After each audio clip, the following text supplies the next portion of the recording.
Somewhere out there beyond the moon, but not quite past Jupiter, is a roughly 5-meter wide space rock that may one day get a more permanent home near Earth.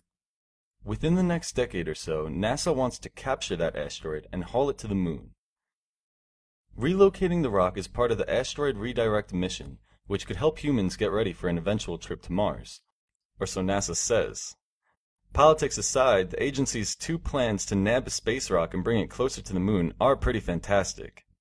In the first scenario, a spacecraft will blast off from Earth and sail through the solar system toward the asteroid.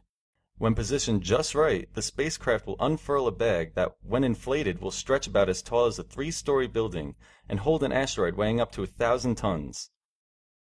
The bag will then be slipped around the rock and cinched shut like a garbage sack. The spacecraft will fire up its engines and slowly, gently begin nudging the rock toward its new orbit around the moon, a journey that could take years. NASA's second proposed plan to nab a space rock involves a robot with some combination of arms, legs, and possibly thousands of little hooks.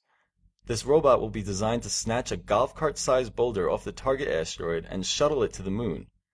But the hunk of rock won't go from deep space to the moon without leaving its parent asteroid completely unaffected. If NASA chooses this concept, the agency wants to tug on the asteroid with a gravity tractor.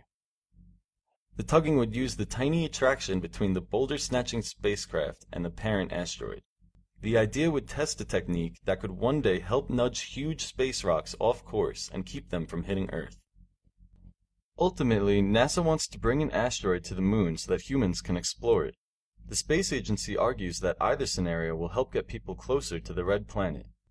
Without the mission, the US may not have much of a future in human space exploration. Of course, only time will tell if the moon will one day get a rocky satellite of its own.